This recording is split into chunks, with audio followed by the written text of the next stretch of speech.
Hey everybody, welcome to 2ZQ Hot Takes, where we discuss issues both big and small. I am your host, the very handsome Tim Kirk, and today I'll be talking about conscious and consciousness. I love how irksome people who are pleased with themselves refer to every minuscule thing they somehow accomplish, one slight notch above monotony, and everyone they know who can walk and chew gum is also amazing. Everything is superlative or non-existent. There is no middle ground. You're amazing or completely snubbed, aiding and abetting this puerile train of thinking. Happy talk. My dad would refer to these people as unconscious. My dad was referring to people being oblivious to whatever context they were in and was fond of saying, when in Rome, do as Romans do. It's one thing to be motivated. It's another thing altogether to know when to shut up. Conscious and consciousness have a very wide range of meanings, and there is a great deal of subject matter devoted to them. Biological, psychological, metaphysical, philosophical, we'll split the difference there, and many more.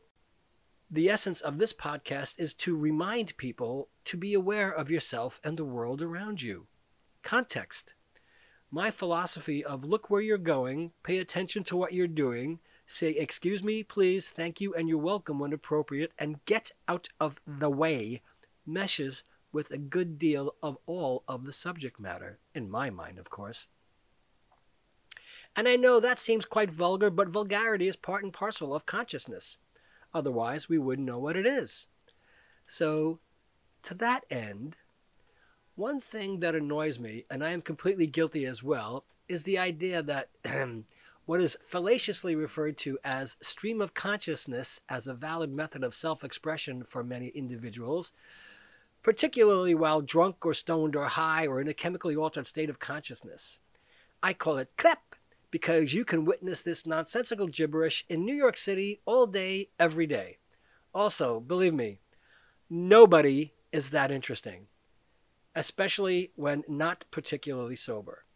People exhibit some sort of bravado which infers confidence in thought and speech, but the execution is much less impressive in most cases. That's why we have digests of work. Go home and think about it. Write it down and look at what flowed from your mind. You are nowhere as interesting as you think you are. Nobody is. Just mull, condense it into a less difficult to follow example, story, or whatever inward retreat you have taken, and do some editing before you impose it on the rest of the world. Really, be quiet. You sound like an idiot. And all of those lone stoners and drunks who just babble no matter, at one time had an audience that became bored and apathetic to their thought processes long, long ago. Do yourself a favor. Count to 10. Think. Don't try to be funny. You're not. The pros aren't funny all the time. They live mundane lives too. They constantly repeat themselves. But they observe. So for you, me, and almost everybody else, shh, please, you don't have it. If you did, we would all know about it. Trust me on this one. But corner boys never stop babbling.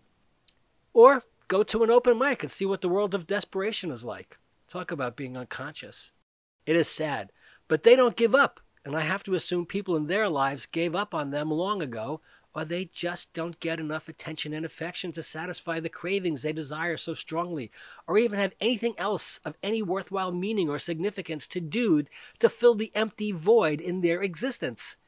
Even the many aging comic hacks and never-wases alive from the 80s somehow believe that they are still on the verge of making it. I seen them! Makes my stomach turn. That's pathetic, atrocious, and basically repellent. But there's no accounting for taste. Just awful.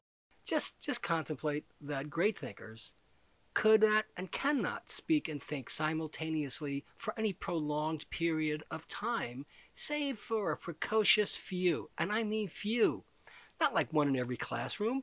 Extemporaneous debaters are not all over the palace. Sooner or later, if any debate becomes heated, it quite often descends into ad hominem attacks on each other's character and strays from the subject matter due to clashes of ego and aggrieved senses of pride. Spitballing or impromptu thinking is not only difficult, but even if you do become adept at it, it's extremely difficult to think so quickly on your feet for more than short bursts that your brain suffers fatigue. And you can't continue without a much-needed break. It's exhausting. Improvisational performers rehearse. Stand-up comics refine. Public speakers have notes. They really do. And as Will Rogers said, if you're talking, you ain't learning. And that's part of being aware and conscious. Context. Personally, I think a lot of this is biophysical and neurological. Dopamine versus serotonin. A particular slant could say cheap thrills versus well-being and peace of mind, or short-term motivation versus long-term gratification. Rowdy fans cheering on a successful athlete versus the successful, disciplined, motivated athlete devoted to constant improvement and not chugging beer to see how many you can drink before losing control of your senses. Stuff like that is part of it all, and I am sure a good deal of philosophers have had their share of intoxicating substances as well. From simply psychology, serotonin versus dopamine. They are both neurotransmitters. Serotonin is an inhibitory neurotransmitter, while dopamine is an excitatory neurotransmitter. Serotonin regulates mood. Dopamine regulates motivation. Serotonin is associated with feelings of happiness, focus, and calm. Dopamine is associated with feelings of rewards, motivation, and being productive. Serotonin contributes to sleep and digestion. Dopamine is important for normal movement and balance. Serotonin deficiency is linked with sensitivity to pain, aggressiveness, anxiety, and depression. Dopamine deficiency is linked with sensitivity to memory loss, low sex drive, poor digestion, and poor cognition. For my part, in my experience, most, if not all, of the LGBT people I have interviewed, worked with, or pay attention to spend a tremendous and frequently inordinate amount of time of their waking lives attempting to reckon their identities with themselves, their families, particularly their parents, their work life, their circle of friends, and the world around them. It seems to be a huge drain on their minds and bodies, and I can see that whatever trauma, and boy, is it prevalent, has deeply impacted their consciousness. And quite often, they feel pain and seek some sort of quick rush of distracting pleasure, euphoria, one might say, and are quite susceptible to self-destructive behaviors. I reported a number of podcasts, namely The Crystal Crisis and What LGBT People Drink, and a little more about the substantially higher rate of substance abuse amongst the LGBT population. Gay men are more than 10 times more likely to use heroin than straight men. Can you believe that? 10 times! That alone is staggering. This has a tremendous impact on our collective consciousness. We drink more. We use crystal meth at an alarming rate. Crystal meth! Can you believe crystal meth? People are using this garbage. What an insidious waste. I personally believe that we harm ourselves because we search for the dopamine rush instead of the serotonin. That takes a lot of effort. And if you are in chronic pain, suffering abuse, feel isolated, and a host of other contributing factors, you may be caught in a trap, and whatever release or relief from the immediate environment and your own body's limitations may be the only relief you are able to pursue and obtain. So I am grateful for not only the acceptance and embrace I have received, but also that we have the Trevor Project and many more orgs to help youth and adults in dire need. Our younger community members commit suicide or have suicidal thoughts at alarming levels compared to the straight world. We are all valuable people whose lives are worth living. So, Here we go. From Wikipedia, consciousness, not to be confused with conscientiousness or conscience. Representation of consciousness from the 17th century from Robert Flood, an English physician. Consciousness, at its simplest, is the sentience or awareness of internal and external existence. Despite millennia of analyses, definitions, explanations, and debates by philosophers and scientists, consciousness remains puzzling and controversial, being at once the most familiar and also the most mysterious aspect of our lives. Perhaps the only widely agreed notion about the topic is the intuition that consciousness exists. Opinions differ about what exactly needs to be studied and explained as consciousness. Sometimes it is synonymous with the mind, and at other times an aspect of the mind. In the past, it was one's inner life, the world of introspection, of private thought, imagination, and volition. Today, it often includes any kind of cognition, experience, feeling, or perception. It may be awareness, awareness of awareness, or self-awareness, either continuously changing or not. There might be different levels or orders of consciousness, or different kinds of consciousness, or just one kind with different features. Other questions include whether only humans are conscious, all animals, or even the whole universe. I think it is. The disparate range of research, notions, and speculations raises doubts about whether the right questions are being asked.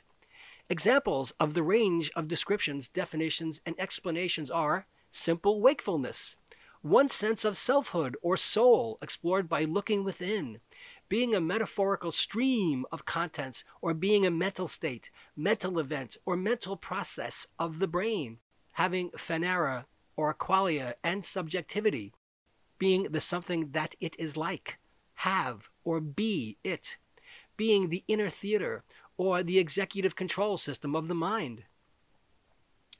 Western philosophers since the time of Descartes and Locke have struggled to comprehend the nature of consciousness and how it fits into a larger picture of the world.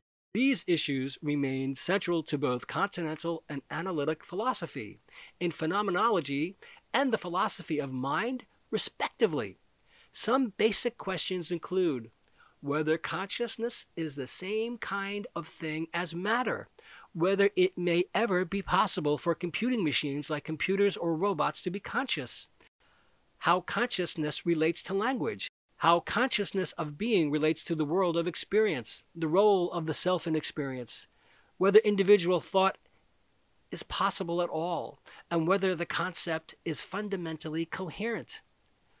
Recently, consciousness has also become a significant topic of interdisciplinary research in cognitive science, involving fields such as psychology, linguistics and anthropology, neuropsychology, and neuroscience.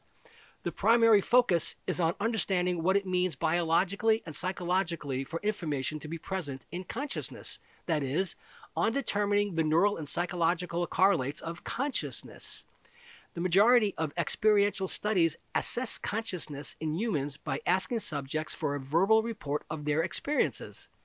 That is, tell me if you notice anything when I do this. Issues of interest include phenomena such as subliminal perception, blind sight, denial of impairment, and altered states of consciousness produced by alcohol and other drugs or spiritual or meditative techniques. In medicine, consciousness is assessed by observing a patient's arousal and responsiveness and can be seen as a continuum of states ranging from full alertness and comprehension through disorientation, delirium, loss of meaningful communication, and finally loss of movement in response to painful stimuli. In the late 20th century, philosophers have disagreed as to whether Aristotle ever had a concept of consciousness. Aristotle does not use any single word or terminology to name the phenomena. It is used only much later, especially by John Locke. Caston, another philosopher, contends that for Aristotle, perceptual awareness was somewhat the same as what modern philosophers call consciousness. The origin of the modern concept of consciousness is often attributed to John Locke's essay concerning human understanding. Published in 1690, Locke defined consciousness as the perception of what passes in a man's own mind. His essay influenced the 18th century view of consciousness, and his definition appeared in Samuel Johnson's celebrated dictionary.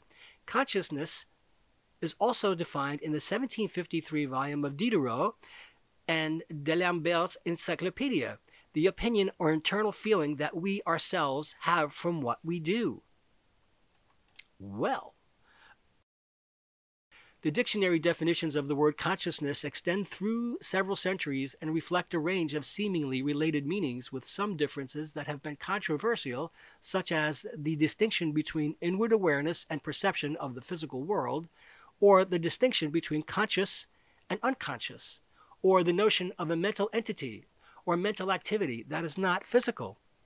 The common usage definitions of consciousness in Webster's Third New International Dictionary from 1966 are as follows: awareness or perception of an inward psychological or spiritual fact, intuitively perceived knowledge of something in one's inner self, inward awareness of an external object, state, or fact, concerned awareness, interest, concern, often used with attributive noun, that is, class consciousness. The state or activity that is characterized by sensation, emotion, volition, or thought, mind in the broadest possible sense, something in nature that is distinguished from the physical, the totality in psychology of sensations, perceptions, ideas, attitudes, and feelings of which an individual or a group is aware at any given time or within a particular time span. Compare stream of consciousness. Wow. Waking life as that to which one returns after sleep, trance, fever, wherein all one's mental powers have returned. The part of mental life or psychic content in psychoanalysis that is immediately available to the ego. Compare preconscious and unconscious. Many philosophers and scientists have been unhappy about the futility of producing a definition that does not involve circularity or fuzziness. Oh, the fuzziness. In the Macmillan Dictionary of Psychology, Stuart Sutherland expressed a skeptical attitude more than a definition. Consciousness, the having of perceptions, thoughts, and feelings, awareness. The term is impossible to define except in terms that are unintelligible without a grasp of what consciousness means. Fathom the concept, I say! Many philosophers have argued that consciousness is a unitary concept that is understood intuitively by the majority of people in spite of the difficulty in defining it. Philosophers differ from non-philosophers in their intuitions about what consciousness is. While most people have a strong intuition for the existence of what they refer to as consciousness, skeptics argue that the intuition is false, either because the concept of consciousness is intrinsically incoherent or because our intuitions about it are based on illusions. Ooh.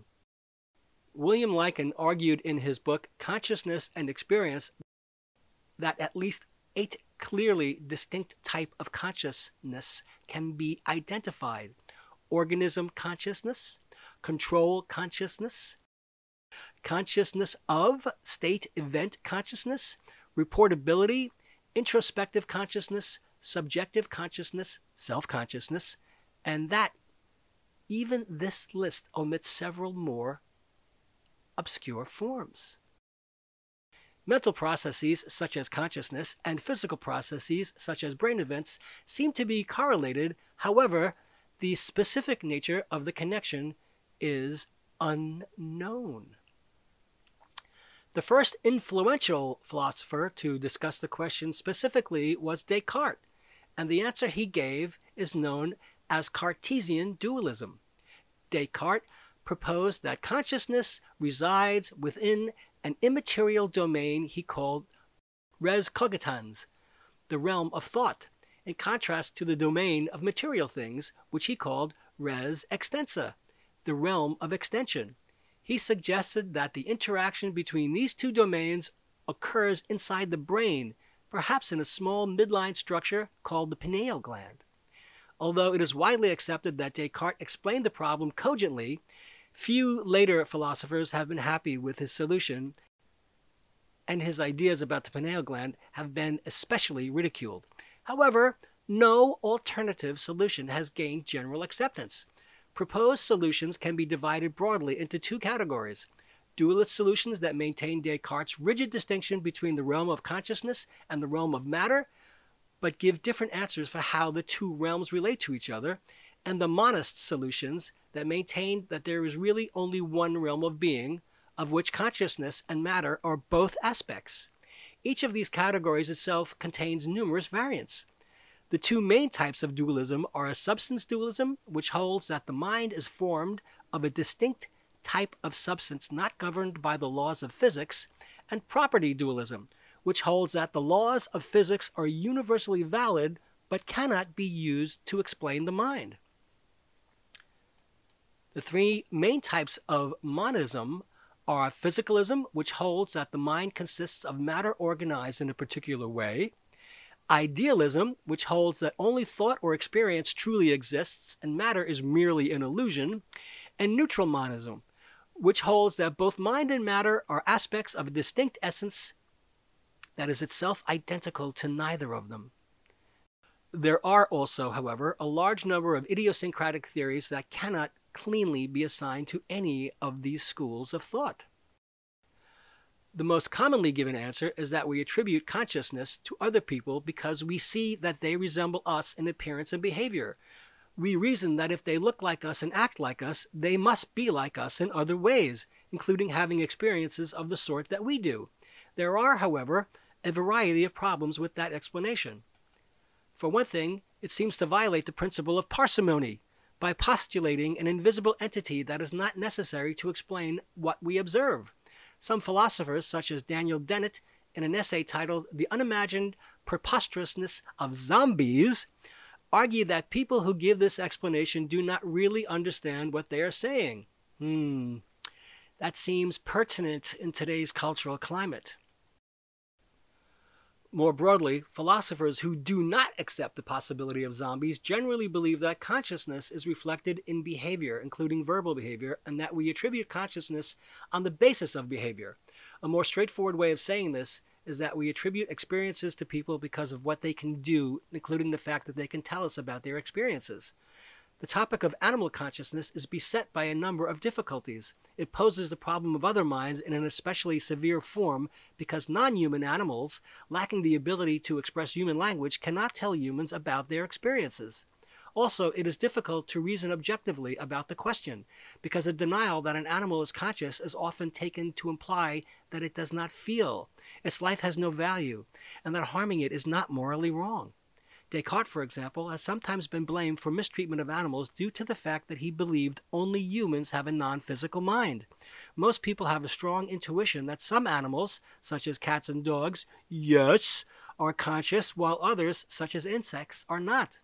But the sources of this intuition are not obvious and are often based on personal interactions with pets and other animals they have observed, because we love them. Thomas Nagel argues that while a human might be able to imagine what it is like to be a bat by taking the bat's point of view, it would still be impossible to know what it is like for a bat to be a bat. The idea of an artifact made conscious is an ancient theme of mythology, appearing, for example, in the Greek myth of Pygmalion, who carved a statue that was magically brought to life, and in medieval Jewish stories of the golem, a magically animated homunculus built of clay. However, the possibility of actually constructing a conscious machine was probably first discussed by Ada Lovelace in a set of notes written in 1842 about the analytical engine invented by Charles Babbage, a precursor, never built, to modern electronic computers. Lovelace was essentially dismissive of the idea that a machine such as the analytical engine could think in a human-like way. She wrote, "It is desirable to guard against the possibility of exaggerated ideas that might arise as to the powers of the analytical engine. The analytical engine has no pretensions whatever to originate anything. It can do whatever we know how to order it to perform. It can follow analysis, but it has no power of anticipating any analytical relations or truths. Its province is to assist us in making available what we are already acquainted with." Another idea that has drawn attention for several decades is that consciousness is often associated with high-frequency gamma band oscillations in brain activity. Dr. Bruce Banner, belted by gamma rays, changes into the Incredible Hulk. It's all vibrations, as Tesla said. There are some brain states in which consciousness seems to be absent, including dreamless sleep or coma. There are also a variety of circumstances that can change the relationship between the mind and the world in less drastic ways, producing what are known as altered states of consciousness. Some altered states occur naturally. Others can be produced by drugs or brain damage. Altered states can be accompanied by changes in thinking, disturbances in the sense of time, feeling of loss of control, changes in emotional expression, alternations in body image, and changes in meaning or significance. The two most widely accepted altered states are sleep and dreaming.